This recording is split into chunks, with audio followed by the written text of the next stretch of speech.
Bismillahirrohmanirrohim. Assalamualaikum warahmatullahi wabarakatuh. Alhamdulillahirobbil alamin. Segala puji hanya milik Allah, Tuhan semesta alam yang tak pernah tidur mengawasi segala gerak laku pemimpin dan rakyatnya. Sholawat dan salam tercurah kepada Nabi Muhammad, sang pemimpin agung yang tak pernah menggadaikan kejujuran demi jabatan, dan tak pernah menukar kepemimpinan dengan kemewahan dunia. Sahabat penyimak setia Teguh Rahayu Selamat Channel yang dirahmati Allah, kali ini kami hadirkan bukan sekadar kisah atau arta, tapi sebuah catatan kritis miris tengah tahun 2025. Sebuah refleksi publik yang kami sajikan dalam alur epik dan dramatik, penuh renungan tajam untuk mengajak kita semua membuka mata, telinga, dan terutama hati. Catatan ini akan membawa kita menjelajah 3 musim, musim hajian, musim hajatan, dan musim covidan. Tapi jangan bayangkan ini musim penuh berkah. Di balik syiar dan bendera, terselip aroma curiga, dugaan korupsi, serta kegilaan kuasa yang menyulap derita menjadi pesta cuan dan pesta KKN. Kami akan menyingkap kembali hilangnya jejak dana haji yang seperti ditelan neraka, kasus dugaan korupsi ex-Menak Yakut yang telah dilaporkan ke KPK oleh Gambu tapi tak ada kelanjutannya.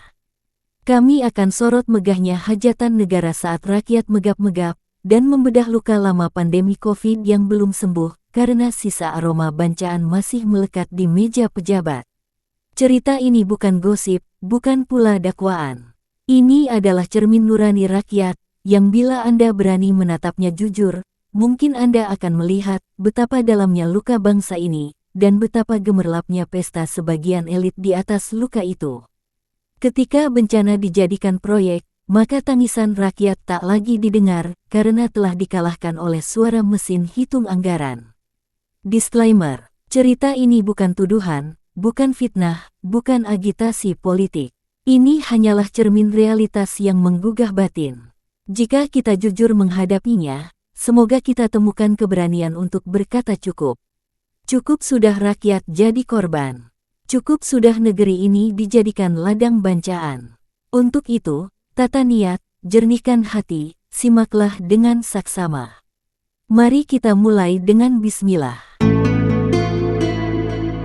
Catatan kritis miris tengah tahun. Judul, Musim, Hajian, Hajatan, dan Covidan, ketika bencana disulap jadi cuan-cuan pesta KKN. 1. Musim hajian, sunyi di tengah jejak yang dihapus setan.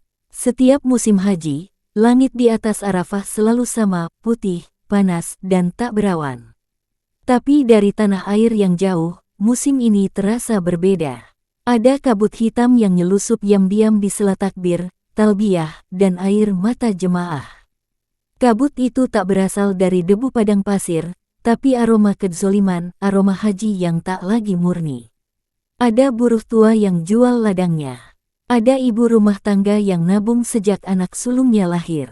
Ada nelayan yang nyisihkan hasil laut demi satu harapan, melihat Ka'bah sebelum ajal. Mereka percaya, dananya aman di tangan negara. Mereka yakin, ibadah ini dijaga oleh pemimpin yang tahu arti sakral ibadah. Tapi keyakinan terguncang saat satu nama mendadak lenyap seperti disedot kawah, Yakut Khalil Stakuf, ex-Menteri Agama, Ketua Ansor, adik Ketua PBNU, hilang dari sorotan. Lenyap dari tanggung jawab, raib dari logika publik. Bukan karena sudah mati, purna tugas, mesti telah dilaporkan Gambu, Gerakan Advokat Muda Berintegritas, ke KPK, dugaan korupsi kuota haji, hingga kini, mandek, sunyi. Senyap bak sidik jari yang dihapus dari kaca oleh setan. Mereka bilang proses masih berjalan. Tapi publik tahu, berjalan, adalah samaran dari, dipetieskan. Di negeri ini, waktu adalah alat penghapus dosa elit.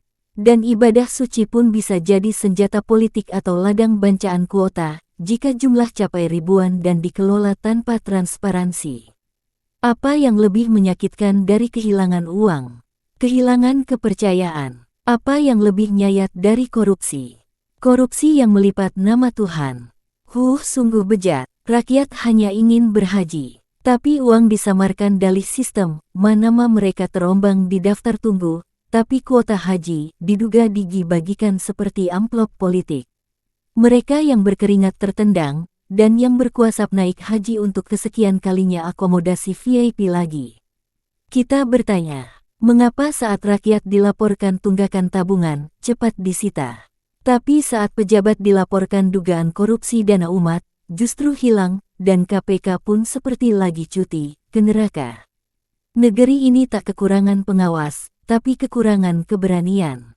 Tak kekurangan bukti, tapi kelebihan alasan, ibadah yang seharusnya menyucikan, malah jadi celah penggelapan, tenan edan. Celakalah orang-orang yang sholat, tapi lalai dari sholatnya, dan berbuat ria. Al-Ma'un 4-6. Musim hajian tahun ini adalah catatan luka. Bukan karena gagal berangkat, tapi karena negara gagal jaga yang suci. Ibadah seharusnya jadi titik sujud bangsa, malah dicoreng oleh mereka yang konon ngerti hukum agama malah tidak amanah. Saat rakyat menengadah di Padang Arafah, kita masih harus bertanya, masihkah haji kita sah, jika kuotanya diselewengkan oleh mereka yang tak takut lagi kepada Tuhan? 2. Musim hajatan, pesta elit di tengah derita rakyat. Di sudut kampung, hajatan rakyat kini makin jarang terdengar. Tak ada lagi tenda biru di gang sempit, tak ada hiburan organ tunggal, tak ada aroma nasi gurih dari dapur RW. Yang ada hanya suara kompor tua yang berdesis lirih, berlomba dengan tagihan yang terus memburu. Tapi di layar televisi dan media sosial, pesta-pesta megah justru menggila. Ini bukan lagi soal pernikahan anak pejabat yang disorot berhari-hari. Bukan pula tentang karpet merah di tengah sawah. Ini soal hajatan negara, program, proyek, dan pencitraan akbar yang digelar di atas karpet luka rakyat. Konferensi internasional, pesta olahraga, kampanye nasionalisasi, festival investasi, semua memakai jargon demi rakyat. Tapi rakyat tahu, mereka cuma tamu bayangan di hajatan itu. Lihat bagaimana anggaran naik drastis untuk event kolosal. Lihat bagaimana pejabat berlomba jadi pemandu sorak pencitraan.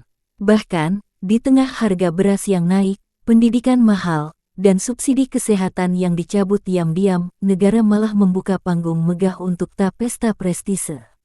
Seremonial jadi candu, kamera jadi kiblat. Di banyak tempat, rakyat antre bantuan. Di pusat kekuasaan, elit antre panggung. Yang lebih tragis, banyak hajatan negara justru berakhir dengan bancaan proyek. Dari acara syukuran pembangunan IKN nelan ratusan triliunan, hingga peluncuran proyek digitalisasi yang gagal fungsi tapi sukses serap mega anggaran. Rakyat nonton dari layar HP retaknya, sambil bertanya, ini negara buat siapa? Tak ada pesta tanpa biaya. Dan biaya itu bukan dari kantong pejabat, tapi pajak rakyat. Termasuk mereka yang tak pernah diundang pesta. Yang lalunya saksikan dari balik pagar, sambil ngaduk sisa sayur di wajan butut. Kita terlalu sering biarkan euforia tapi ngubur empati. Kerap rayakan gedung baru, tapi biarkan isi perut rakyat kosong. Sering agungkan indikator ekonomi, tapi lupakan bahwa angka kemiskinan kian tinggi, adalah tangis jerit nyata yang tak direkam kamera. Apabila amanah disia-siakan, maka tunggulah kehancurannya. Hadis riwayat Bukhari. Negeri ini sedang hajatan besar. Tapi sayang, yang nikah cuma kekuasaan dengan oligarki, yang poligami tetap harapan, derita rakyat. Mereka janjikan pesta demokrasi, yang datang parade utang. Mereka bicara pembangunan, tapi tak undang akal sehat untuk ikut di meja perencanaannya. Tiap kali rakyat mengeluh, mereka jawab, ini demi kemajuan bangsa. Faktanya membuat rakyat semakin lapar. Semua itu adalah kemunduran yang dicat ulang dengan tinta glamor. Musim hajatan ini bukan soal gendang dan pelaminan, tapi tentang bagaimana negara mengubah penderitaan jadi solusi, bukan cuma pesta berbagi cuan anggaran proyek antar mereka dan oligarki. Payah.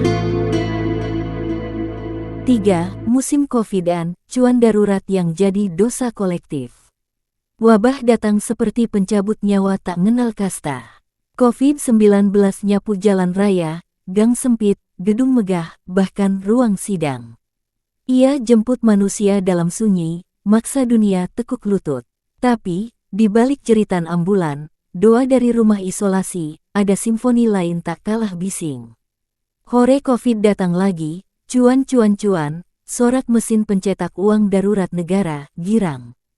Kala rakyat kelaparan, negara cairkan triliunan dalih pulihan ekonomi nasional (PEN). Di atas kertas, uang itu untuk selamatkan UMKM, rumah sakit, memastikan rakyat bisa bertahan. Tapi seperti air hujan jatuh di atap korupsi, uang itu mengalir ke tangan para oportunis.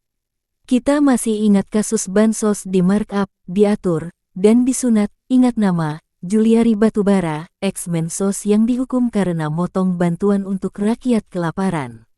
Tapi Juliari cuma permukaan. Di bawahnya, gunung es uang Covid masih membeku, belum mencair dalam pengadilan, dugaan dana pengadaan masker fiktif, anggaran bed obatan yang diborong korporasi tertentu, pengadaan alat tes PCR harga selangit pret, ternyata milik orang dekat kekuasaan.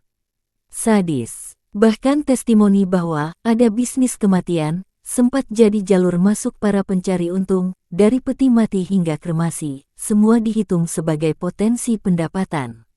Gila, Behjet, apa gak sadar? Negeri ini pernah jadikan kematian sebagai peluang bisnis, yang lebih ngeri, setelah pandemi reda, tak ada audit dilakukan. Tak ada pengusutan, tak ada laporan mendalam KPK atau BPK seperti seharusnya. Seolah wabah hilang, semua dosa juga ikut dimaafkan. Padahal, yang wafat tak bisa bicara, yang menyeleweng ikut diam. Kita bertanya, berapa dari mereka yang mencuri di masa darurat itu, hari ini masih duduki jabatan tinggi?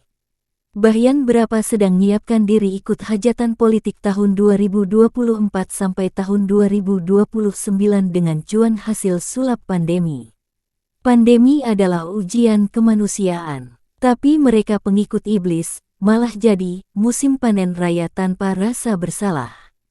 Dan ketika rakyat dikurung di rumah, elit bebas berkeliaran di ruang rapat, dibagi peta anggaran dan hitung cuan keuntungan. Rakyat nunggu bansos, pengusaha yang dekat kekuasaan nunggu drop dana kementerian. Sungguh buangsat, sungguhnya orang pemakan harta anak yatim secara zalim, mereka itu menelan api ke dalam perut mereka. Anissa, 10. Anak-anak yatim dampak Covid tak cuma kehilangan orang tua, tapi masa depan. Mereka ditinggal, lalu dilupakan. Sementara pengambil keputusan, semestinya melindungi, malah nyulap anggaran penyelamatan jadi jaringan komisi gelap, proyek siluman. Inilah babak paling sunyi dari bencana global, ketika duka dijadikan modal, dan darurat dijadikan dalih. Tak ada yang lebih hina dari manusia yang keruk untung dari tubuh yang sekarat. Akankah, judul Covid lagi mereka jadikan mesin cuan tercepat? Rakyat bertanya. Apakah uang kematian kami sedang dipakai biayai hidup nyaman penyulap pandemi? Ayo coba tebak, siapakah mereka? 4. Cuan-cuan ketika bencana disulap jadi pesta KKN. Miris. Di negeri ini, tangisan rakyat jadi musik pesta penguasa. Di atas panggung demokrasi, mereka menari dengan jubah kehormatan, nyuap realita dengan jargon, dan nyulap kesengsaraan jadi catatan kinerja muaskan target statistik. Musim haji bukan lagi ibadah spiritual tapi ladang transaksi kuota. Hajatan negara bukan sekadar acara kebanggaan, tapi pasar bebas proyek siluman. Pandemi COVID-19 bukan cuma bencana medis, tapi festival tender dan markup anggaran. Dan yang jadi benang merah dari semua itu hanya satu. Cuan. Cuan dari ibadah. Cuan dari musibah, cuan dari rakyat yang sudah lelah. Negeri ini, bencana jadi event, isu jadi komoditas, derita jadi bahan mentah untuk pencitraan. Yang sedang terjadi bukan sekadar pembusukan moral, tapi penjarahan struktural. Negara tak lagi jadi ruang pengayoman, tapi berubah jadi korporatokrasi, tempat elit birokrasi dan bisnis joget bersama di atas bara nurani. Lihatlah rekam jejak kasus yang hilang tengah jalan. Kasus korupsi dana bansos Covid yang dibongkar setengah hati. Dugaan manipulasi dana haji yang hanya mampir sebentar di ruang berita. Proyek nasional yang dibalut istilah kemajuan, tapi dikerjakan dengan aroma komisi. KPK laiknya macan ompong, kasus besar tak lagi tergigit, menggeram di balik kerangkeng retorika. Rakyat dulu menaruh harapan kini cuma bisa geleng, kemana larinya semangat pemberantasan korupsi. Jawabnya ada di antara rapat tertutup, grup-grup elit, atau tumpukan dokumen proyek yang tak bisa diakses publik. Disinilah kita temukan wajah telanjang negara, penderitaan rakyat disulap jadi sumber pendanaan kampanye. Bencana jadi kalkulator elektabilitas. Dan penderitaan lagi, tidak disembuhkan tapi dijual lagi. Akan datang suatu masa, di mana manusia tidak peduli dari mana harta itu diperoleh, apakah dari yang halal atau yang haram. Hadis riwayat Bukhari. Inilah masa ketika pemimpin berpenampilan saleh, tapi hatinya marketplace. Ketika penderitaan dijadikan komoditas, bukan untuk diakhiri, tapi dilanggengkan agar tetap bisa ditarik keuntungannya, otaknya busuk. Kita harus berani bertanya, apa kita masih bangsa yang merdeka secara jiwa, atau hanya pelanggan tetap dari supermarket pencitraan penguasa? Jika semua ini terus dibiarkan, musim duka akan terus jadi alat bancaan para keparat. Tiap derita rakyat dipoles, dicetak ulang, lalu dijual lagi dengan label, demi rakyat, ndasmu. Para otak iblis, semua bencana dijadikan bahan mentah bagi pesta KKN negeri ini tak nuju Indonesia emas, tapi sedang menuju Indonesia emas tapi tengah gelar tahlil akbar nutupi integritas, pesta mereka sudah kebal malu, dan korbannya adalah kita, rakyat biasa, yang tiap hari dipaksa nelan pil pahit dengan bumbu retorika manis. Jika kita ingin bangkit, maka syaratnya cuma satu. Hentikan pesta di atas luka. Sebab jika diteruskan, yang kita korbankan bukan cuma uang negara, tapi masa depan anak cucu kita. Wa nauzubillah.